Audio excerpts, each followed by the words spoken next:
අනේ අම්මේ මගේ වෙඩින් එක දවසට නංගිට පුළුවන් නම් නෑවිත් ඉන්න කියන්න. ලැජ්ජාවෙ බෑ. ෂි වෙන අක්කල වෙඩින් ගන්නකොට දෙවැනි මනමාලිට නංගි ගන්නවා. ඒකට මට ඉන්න නංගි. ඊයා මෙයා දෙවැනි මනමාලිට ගත්තොත් මනමාලයට මාවත් එපා වෙයි. කට වහගන්නවා ලොකු. තමුන්ගේ නංගිට ඔහොම කතා කරන්න එපා. තමුන්ගේ පොත්ත සුදු පාටට තිබුණට අනුන්ට අපහාස කරන්න එපා. අනේ හා අම්මේ කරුමෙට මගේ නංගි කළු කුඹරියක් වුණානේ. මං යනවා. මට බඩු වගයක් ගන්න තියෙනවා. ඔයා ඔය දේවල් ගණන් ගන්න එපා චූටි. දන්නවනේ අක්කාගේ හැටි. ඇයි අම්මේ ඔයාලා හැමෝම සුදු වෙලා මං විතරක් කළු පාට වුනේ? අයියෝ සුදු කළු කියලා එකක් නෑ චූටි දූ. ඒවා මිනිස්සු හදාගත්තු දේවල්. ඔයා තාත්තගේ අම්මා වගේ. ඔයා හරි ලස්සනයි දුවේ. ඔයා ඕවා හිතන්න එපා. දැන් ගිහින් වොෂ් එකක් දාගෙන එන්න. මං තේ එකක් හදන්නම්. මගේ රත්තරන් අම්මා තමයි හැමදාම මගේ හිත හැදුවේ. මගේ අම්මයි තාත්තයි ඇරෙන්න ගොඩක් මිනිස්සු මගේ හිත රිද්දුවා. මං උපතින්ම කළු පාට හමක් හිමි කෙල්ලෙක්. ඉස්කෝලේ කාලේ ඉඳන් හැම තැනකදීම මාව කොන්නුනා. මගේ නෑදෑයෝ කියලා ඉන්න හැමෝමත් මට විහිළු කළා. ඒ වචන වලින් මං විඳවන තරම් දන්නේ මං විතරයි. මට දරා ගන්නම බැරි මගේ අක්කා මට සලකන විදිය. එයා මාව කවදාවත් එයාගේ නංගි විදියට පිළිගත්තේ නෑ. පුංචි කාලේ ඉඳන් එයා මගේ ළඟටවත් එන්නේ නෑ. එයා හරි ලස්සනයි. මං එයාට ගොඩක් ආදරෙයි. ඒත් එයා මං එයාගේ නංගි කියනවටවත් කැමති වුණේ නෑ. අක්කේ මොකද? මේ ඇඳුම ලස්සනයිද? ඔයාගේ වෙඩින් එකට අඳින්න? ඇඳුම නම් ලස්සනයි. ඒත් තමුසෙ ඕක ඇන්දම ඇඳුමත් කැත වෙනවා. මං කැමතිත් නෑ තමුසෙ මගේ වෙඩින් එකට එනවට. මොනව කරන්නද? අම්මලාගේ වදේනේ. වදයක් නොවී මෙතනින් යනවා. කළුච්චි. හැමදාම වගේ මගේ හිත ගොඩක් රිදුනා. මං කාමරේට වෙලා ගොඩක් ඇඬුවා. අම්මේ මං එළියට යනවා. මගේ යාළුවෙක් හම්බ වෙන්න. හරි චූටි පරිස්සමින් ගිහින් ඉක්මනට එන්න හොඳද? මෙයාගේ මොනව පරිස්සම් කරන්නද අම්මේ? මෙයා දිහා කොල්ලෙක් බැලුවොත් බලන්නේ මෙයාව ජෝක් එකට ගන්න. මොකද්ද ලොකු තමුසෙ කියන්නේ? මං තමුසෙට කියලා තියනව නේද? ආයෙ මට ඇහුනොත් නංගිට මොනව හරි කියනවා මේ තාත්තගේ හැටි එදාට බලා ගන්නවා. චූටි දූ ගිහින් එන්න. අක්කට බනින්න එපා තාත්තේ. මං ගිහින් එන්නම්.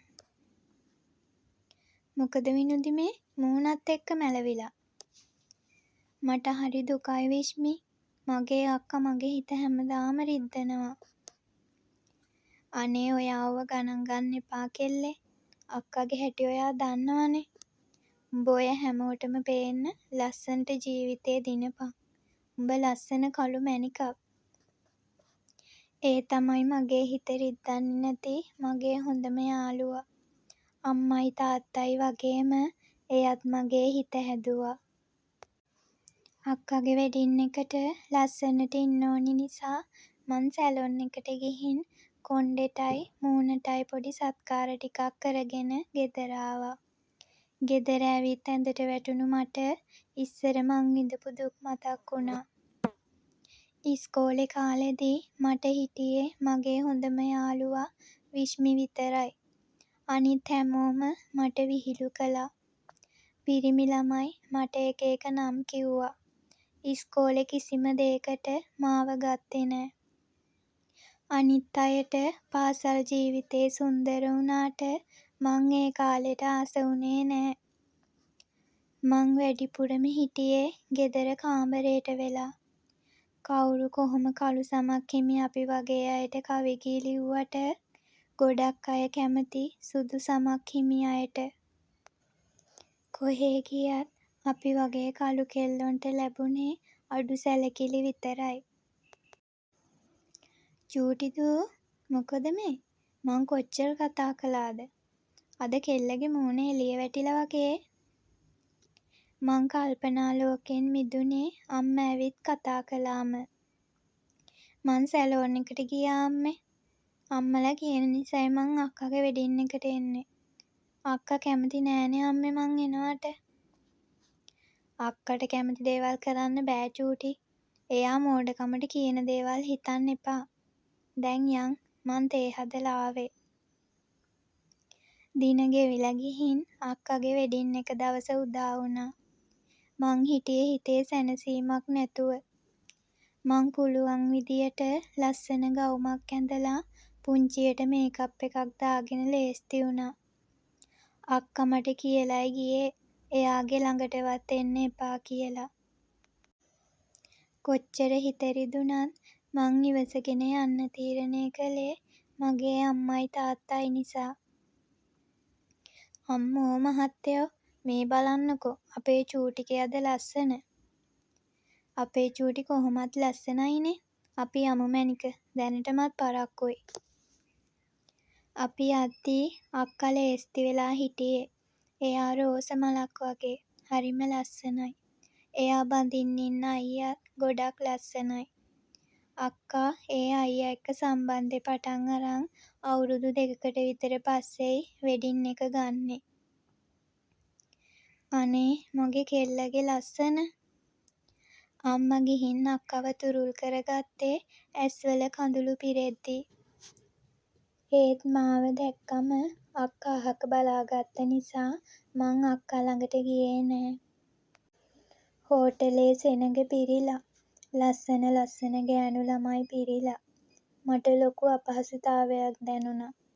මං අම්මයි තාත්තයි ළඟටම වෙලා හිටියා. මං ගියපු වෙලාවෙ ඉඳලා එක පිරිමි ළමයෙක් මං දිහාම බලාගෙන ඉන්නව මං දැක්කා. හරිම ලස්සන රූපයක් හිමි ලස්සන ඇස් දෙකක් තියෙන අහිංසක පෙනුමක් තියෙන කොල්ලෙක්.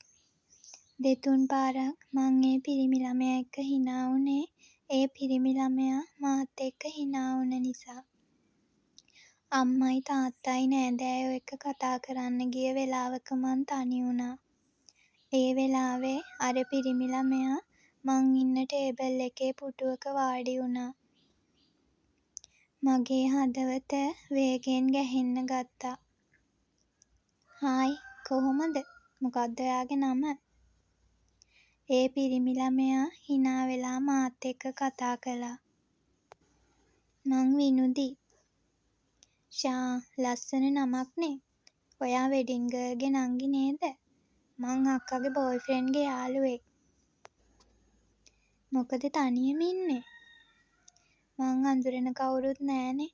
අර ඉන්නේ මගේ අම්මයි තාත්තයි. දැන් ඉතින් මං ඉන්නවනේ.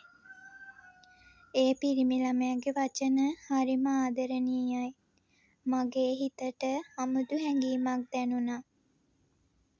කෝ ඉතින් ඔයා මගේ නමවත් ඇහුවේ නෑනේ. මං ෂෙනල්. ඔයාගේ අම්මයි තාත්තයි ඒවි නේද? මං යන්නම් මෙතනින්. පරිස්සමෙන් ඉන්න. මං කැමතියි ඔයා එක්ක කතා කරන්න. මේ මගේ නම්බර් එක. ගන්නවද? මං මොනවත් නොකියා බිම බලාගෙන හිටියා. කැමති නම් ගන්න. මෙතනින් තියලා යන්නම්. ඔයා ගොඩක් ලස්සනයි. ෂෙනල් නම්බර් එක එතනින් තියලා හරි ලස්සනට හිනා වෙලා එතනින් යන්න ගියා. මං ඒ නම්බර් එක අරන් බෑග් එකට දාගත්තා. එදා දවසෙම ඒ ඇස් මං දිහාවටමයි හැරිලා තිබුණේ. මට පුදුම හිතුනේ ගොඩක් ලස්සන ගෑනු ළමයි එතන ඉද්දිත් ෂෙනල්ගේ ඇස් මං දිහාවටම හැරිලා තිබුණ එක ගැන. එදා ගෙදර එන්න හදද්දී එයා මට කිව්වා කෝල් කරන්න කියලා. මං හිනා වෙලා අම්මලත් එක්ක ගෙදර යන්න පිටත් වුණා. ගෙදර ඇවිල්ලත් දවස් 2-3ක්ම මට ඒ ඇස් මැවි මැවි පෙනුණා. දවස් 2-3කට පස්සේ මං ඒ නම්බර් එකට මිස් කෝල් එකක් ගැහුවා. කෝල් එක කට් කරලා විනාඩියක්වත් යන්න කලින් කෝල් එකක් ආවා. හෙලෝ මේ ඔයා නේද? විනුදි. ඔයාට මගේ නමත් මතකද? හිතට දැනුණු කෙනෙක් එහෙම ලේසියෙන් අමතක වෙන්නේ නෑ. මං බයෙන් හිටියේ ඔයා මට කතා කර නෑ කියලා. ඇයි දවස් 2-3ක් යනකම් හිටියේ? ආඩම්බරකාරී. මගේ හිතට කියාගන්න බැරි හැඟීමක් දැනුණා. මොකද කවදාවත් පිරිමි ළමයෙක් මට මේ වගේ කතා කරලා තිබුණේ නෑ.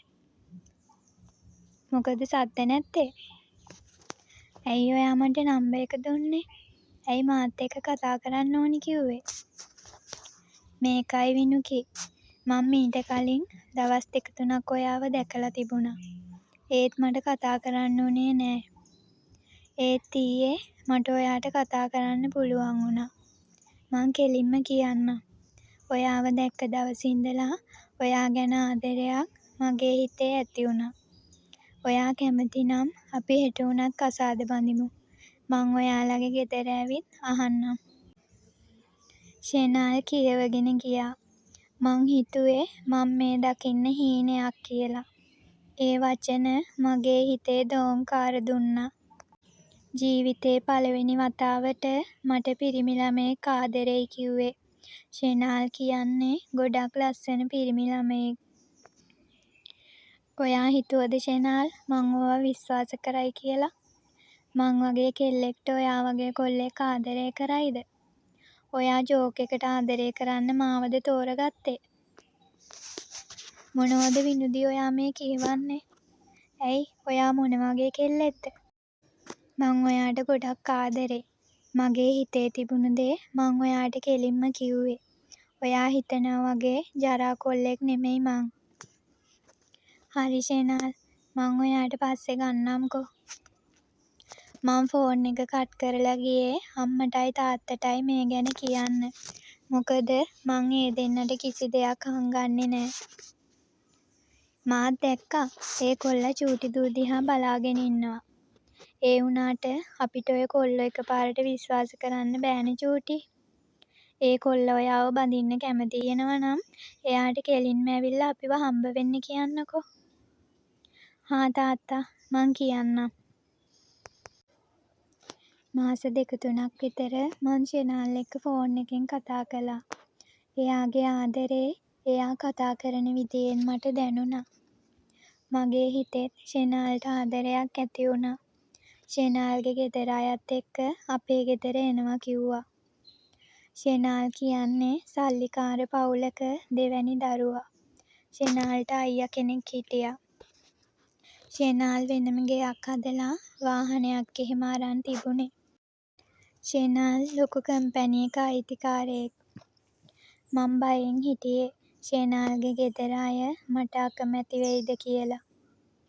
ෂෙනාල් අපේ ගෙදර එන දවසේ මං ලස්සන සාරියක් ඇඳලා පුළුවන් විදියට ලෑස්ති වුණා.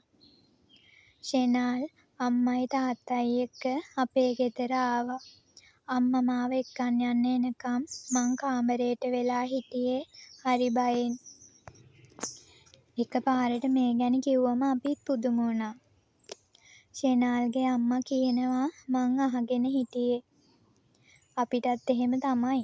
අපේ දුවත් කිව්වා පුතා අපේ ගෙදර එන්න ඕනි කිව්වා කියලා. දැකලත් මහ කාලයක් නෑනේ. අනේ මන්දා දැන් ඉන්න ළමයි. එහෙනම් අක්කේ දුව එක්කන් එන්නකෝ. පුතා දැක්කට අපි තාම දුව දැකලත් නෑනේ. ෂෙනාල්ගේ අම්මා එහෙම කියනවා ඇහෙද්දි මගේ පපුව වේගෙන් ගැහෙන්න ගත්තා. අපි යමු චූටි. අනේ මට බයයි අම්මේ. ඇයි මැනික බය වෙන්නේ? අපි යන්කෝ. මං බිම බලාගෙන සාලෙට ගියා. ගිහින් හෙප්පුව ෂෙනාල්ට දුන්නා. ෂෙනාල් හරි ලස්සනට හිනා වෙලා හෙප්පුව අරගත්තා. ෂෙනාල් එදා හරි ලස්සනට හිටියා. ඊට පස්සේ මං ගියේ ෂෙනාල්ගේ අම්මා ළඟට. ඒ මූණේ නම් හිනාවක් නෑ. හිනා නොවී බැරිකමට වගේ මාත් එක්ක හිනා වුණා. මං ෂෙනාල්ගේ අම්මගේ කකුල් දෙක අල්ලලා වැඳලා ෂෙනාල්ගේ තාත්තා ළඟට ගියා. තාත්තා නම් හරි ලස්සනට මාත් එක්ක හිනා වුණා. ෂෙනාල්ට තිබුණේ තාත්තගේ රූපෙමයි. ටික වෙලාවකින් අපි දෙන්න එළියට ගියේ තනියම කතා කරන්න. මොකද මේ බය වෙලා? ෂෙනාල් ඇහුවේ මගේ මූණ දිහා බලාගෙන. ඔයාගේ අම්මා මට කැමති නෑ ෂෙනාල්. ඇයි විනු එහෙම කියන්නේ? ඒ අපේ අම්මගේ හැටි. ඔයා ජීවත් වෙන්නේ මාත් එක්ක මිසක් අම්මත් එක්ක නෙමෙයිනේ. ඕවා දැන් හිතන්න එපා. දැන් ඔයා මගේනේ.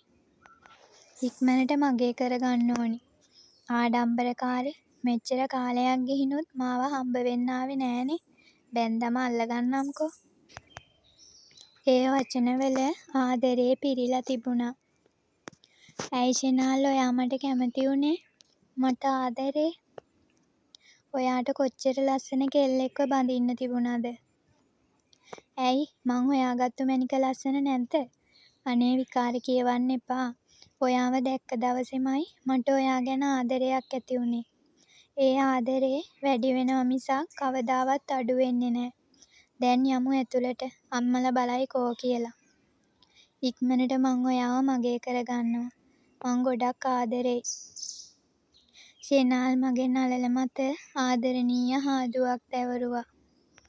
මගේ හිතෙත් ෂෙනාල් ගැන ආදරයක් වගේම ලොකු පැහැදීමක් ඇති වුණා. එහෙනම් අපි යන්නම්. වෙඩින් එක ගන්න දවස අපි කතා කරගමුකෝ. ළමයි දෙන්න කැමති නම් අපි මොකටද අකමැති වෙන්නේ? ඉස්සරහට ජීවත් වෙන්නේ ඒ දෙන්නනේ. ෂෙනාල්ගේ තාත්තා හරිම ලස්සන හිතක් තිබුණු කෙනෙක්. මගේ ඔළුවත් අත ගාලා ආදරෙන් කතා කරලා යන්න ගියේ. ෂෙනාල්ගේ අම්මා නම් මාත් එක්ක කතා කළේ නැති තරම්. යද්දි මට කියලවත් ගියේ නෑ. එහෙනම් අපි යන්නම් විනු. පරිස්සමින් ඉන්න. අම්මා තාත්තා ගිහින් එන්නම්. ෂෙනාල්ලගේ වාහනේ නොපෙනී යනකම්ම මං බලාගෙන හිටියා. ඒ අම්මා නම් දුවට කැමති නෑ වගේ නේද මහත්තයෝ? ඒක නම් මටත් හිතුණා. ඒ වුණාට ඒ පුතා හරිම හොඳ දරුවෙක්. ඒ තාත්තා කිව්වා වගේ ඉස්සරහට ජීවත් වෙන්නේ ඒ දෙන්න නම් අනිත් අයගේ ප්‍රශ්නයක් නෑනේ. චූටි දුවගේ වාසනාව. රත්තරන් කොල්ලෙක් ලැබිලා තියෙන්නේ. අම්මලා කියනවා මං අහගෙන හිටියේ. මගේ හිතට කවදාවත් නැති තරම් ලොකු සතුටක් දැනුණා. ඇත්තටම පුතා ඔයාට හොයාගන්න වෙන කෙල්ලෙක් හිටියෙම නැද්ද? ඔච්චර කල් ඉඳලා බලන්නකෝ ඔයා කොච්චර ලස්සන කොල්ලෙක්ද? ඔයාට මොනවද අඩු? ඔයාලා දෙන්න ගැලපෙන්නේ නෑ. හරියට කිරි පැණි වගේ. ඉතින් අම්මා කිරි පැණි එකතු වුණාම හරි රසයිනේ. අම්මත් ආසාවෙන් කන්නේ. අනේ පුතා මේ විහිළු නෙමෙයි. මං නම් මේ කසාදෙට කැමති නෑ. මිනිස්සු හිනා වෙයි කළු කෙල්ලෙක් හොයාගෙන කියලා. අනේ මේ සන්ධයා මිනිස්සුන්ට අපහාස කරන්න එපා. මොකද්ද ඒ ළමයාගේ තියෙන අඩුව? හරිම ලස්සනට වැදගත් විදියට හැදුණු දරුවෙක්. ඒ දෙන්නට දෙන්න කැමති නම් එච්චරයි. ඔයා හරි තාත්තා. අපි ඉක්මනට වෙඩින් එක ගමු. අම්මලා දැන් ගෙදර ලොකු දුව අමතක කරලා නේද? මගුල් එහෙම කතා කරගෙන තියෙන්නේ. අම්මලා ඒ ආපු එකාට කැමති වුණාද? ඌට හැමතැනම ගෑනු ඉන්නවලු. මේවන්ගේ යාළුවෙක්නේ. මේවන් මට කිව්වේ. අපේ එක්කෙනත් ලස්සනට රැවටිලා යාළු වෙන්න ඇති.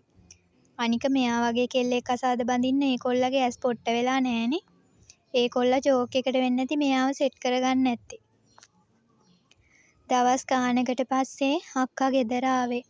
එයාට දරුවෙක් ලැබෙන්න හිටියේ. මං ෂෙනාල්ව කසාද බඳිනවට එයා කැමති වුණේ නෑ. එයා මට ඉරිසියා කළා. මොකද එයා බැඳපු කෙනාටත් වඩා ෂෙනාල්ට සල්ලි තිබුණා. ලස්සන අතිනුත් අක්කාගේ මහත්තයට වඩා ෂෙනාල් ඉස්සරහින් හිටියා. හැමදාම වගේ එයා එදත් මගේ හිත රිද්දුවා. එයා කවදාවත් මට ආදරය කළේ නෑ. ඒ කතාවල් මං හරි අමාරුවෙන් ඉවසන් හිටියා. මොකද මං දන්නවා ෂෙනාල් කියන්නේ රත්තරන් කොල්ලෙක් කියලා. මං කාමරෙන් එළියටවත් ආවේ නෑ. හරිද ලොකු කියවලා ඉවරද? ඔයා ඉන්න තත්ත්වෙ නිසා මං ඔයාට මොනවත් කියන්නේ නෑ. ඔයා නම් කවදාවත් හැදෙන්නේ නෑ. තමන්ගේ සහෝදරියට හරියනවට කැමති නැති අක්කෙක් ඔයා. ඒ කොල්ලා රත්තරන් දරුවෙක්. අපේ චූටිගේ වාසනාව. දැන්වත් හැදෙන්න බලන්න. ඒ ඉන්නේ ඔයාගේ නංගි. අනේ එයා මගේ නංගි නෙමෙයි. ඕන මගුලක් කරගන්න. මට මොකද? බලමුකෝ ලොකු අතු අල්ලන්න ගිහින් වරදින්නේ කාටද කියලා. මං යනවා. දුව මොනවා හරි කාලා යන්න. අම්මා එහෙම කියද්දිම අක්කා යන්න ගියා.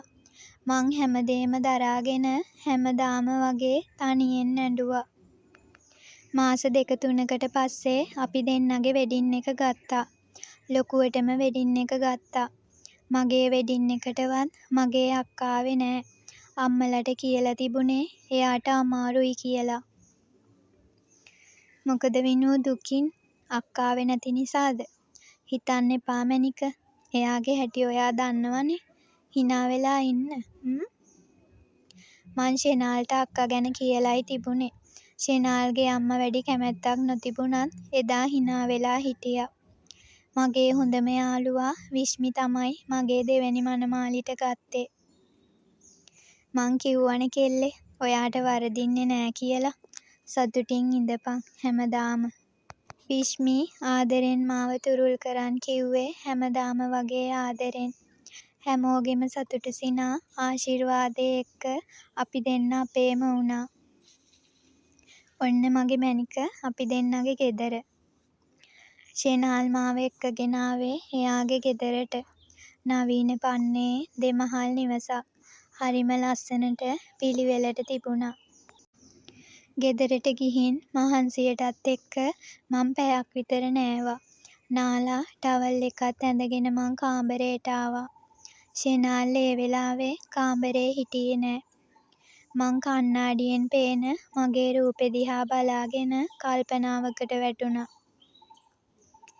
අම්මෝ සුවඳ මොනවද මගේ කෙල්ල කල්පනා කරන්නේ? ෂෙනාල් ඇවිත් මගේ පිටිපස්සෙන් මාව තුරුල් කරගත්තා. මාව ෂෙනාල්ගේ පැත්තට හරවගෙන ෂෙනාල් මගේ දෙතොල් සිපගත්තා. සීතලේ ගැහෙමින් තිබුණ මගේ ශරීරයම ඒ පහසින් උණුසුම් වුණා. මාව දෝතට අරන් ඇඳෙන් තියලා ෂෙනාල් මගේ සිරුර පුරා හාදු තැවරුවා. ඒ පහසින් මගේ මුළු ගතම උණුසුම් වුණා. සිහින් වේදනාවන් එක්ක වුණත් මං ඒ පහසට නතු වුණේ මෙච්චර කල් රැකගත් පිරිසිදුකම ෂෙනාල්ට පුද දෙමින්. ඒ සුන්දර හෝරාවෙන් පස්සේ ෂෙනාල් මාව පපුවට තුරුල් කරගත්තා. මහන්සියටත් එක්කම දෙන්නටම නින්ද ගියා. සති 2කට විතර පස්සේ අපි දෙන්න අපේ ගෙදර ගිහින් එන්න ගියා. අපි ගිහින් ටික වෙලාවකට පස්සේ අක්කා ගෙදර ආවේ අඬාගෙන. අක්කා දැනන් හිටියේ නෑ අපි ඇවිත් ඉන්නේ කියලා. අපි දෙන්න හිටියේ මගේ කාමරේ. අනේ මොකද ලොකෝ මේ? ඇයි මේ අඬන්නේ? අනේ බලන්නකෝ අම්මේ. අර මිනිහට හොර ගෑණියෙක් ඉන්නවා. මට අතටම අහු වුණා. මං දැන් මොකද කරන්නේ අම්මේ? අක්කා හොඳටම අඬනවා. ඔහොම කලබල වෙලා ප්‍රශ්න විසඳන්න බෑනේ ලොකෝ. ඔයා දැන් ඔය ඉන්න තත්ත්වයේ කොහොම අඬන්න හොඳ නෑ. අනේ මං කොහොමද අම්මේ ඉවසන්නේ? මං හිතුවේ නෑ මේ මිනිහා ඒ වගේ එකෙක් කියලා. ඔයාමනේ ලොකෝ ඒ කොල්ලා හොඳයි කියලා තෝරගත්තේ. ඔයා නංගිගේ කොල්ලටත් ඔහොම කිව්වා නේද? ඒ කොල්ලා නම් රත්තරන් කොල්ලෙක්. නංගිට පණ වගේ ආදරේ. අපි ඒ පුතාට කියමු මෙවන් පුතාට මේ ගැන කියලා උපදෙස් ටිකක් දෙන්න කියලා. අනේ අම්මා මොකෙක්ටවත් මගේ දේවල් කියන්න ඕනි නෑ. ඒකේ හරි සතුටු වෙයි. අම්මට පුළුවන් නම් මට උදව් කරන්න. ඕකිගේ උදව් මට ඕනි නෑ. ඒ කතාවල් කාමරේ ඉඳපු අපි දෙන්නට හොඳටම ඇහුණා. මගේ ඇස් වලින් කඳුළු වැටුනේ මටත් නොදැනීමයි. මොකද මැනික මේ? ඔයා ඕව ඇහුනේ නෑ වගේ ඉන්න. එයා නපුරුකම් කළාට කමක් නෑ. ඔයා එහෙම කරන්න එපා. ඒ ඔයාගේ අක්කානේ. මං අරූට කියන්නම්කෝ ඔය වැඩ නවත්තන්න කියලා. මං කවදාවත් අක්කා එක්ක තරහ නෑ ෂෙනාල්. මං හැමදාම එයාට ගොඩක් ආදරෙයි. ඒත් එයා කවදාවත් මට ආදරේ කරන්නේ නෑ. එයා කවදා හරි තේරුම් ගනී මැනික. අපි එයාට පුළුවන් උදව්වක් කරමු. ඒ පාර මොනාද කල්පනා කරන්නේ? නෑ ෂෙනල් මං හිතුවේ එච්චර ලස්සන මගේ අක්කට ඒ අයියා එහෙම කළා නම් මං වගේ කෙල්ලෙක්ට ඔයා හා නවත්තගන්න විනු ඔයා තාමත් මං ගැන හිතන් ඉන්නේ ඒ විදියටද? මං ඒ වගේ ජරා මිනිහෙක් නෙමෙයි මැනික. මං කිව්වනේ ඔයාව දැක්ක දවසමයි මට ඔයා ගැන ආදරයක් ඇති වුනේ. ඒ ආදරේ මං මැරෙනකම්ම නැති වෙන්නේ නෑ. මං අනිත් මිනිස්සු වගේ මෝඩ නෑ. ඔයා වගේ රත්තරන් කෙල්ලෙක් ඉද්දි මට මොකටද වෙනේ උන්? ඔයා තමයි මගේ හැමදේම. මට ඕනි මැරෙනකම්ම ඔයා එක්ක සතුටින් ජීවත් වෙන්න. මං ගැන ඔය වගේ පහත් විදියට හිතන්න එපා මැනික. මං ඔයාට ආදරෙයි රත්තරන් පණ වගේ. ඔයා තමයි මට මේ ලෝකෙ ඉන්න ලස්සනම කෙල්ල. ආයේ ඔය වගේ කතා කිව්වොත් දෙනවා දෙකක් හොඳෙද? ඒ ආදරේ මට මහ මෙරක් වගේ.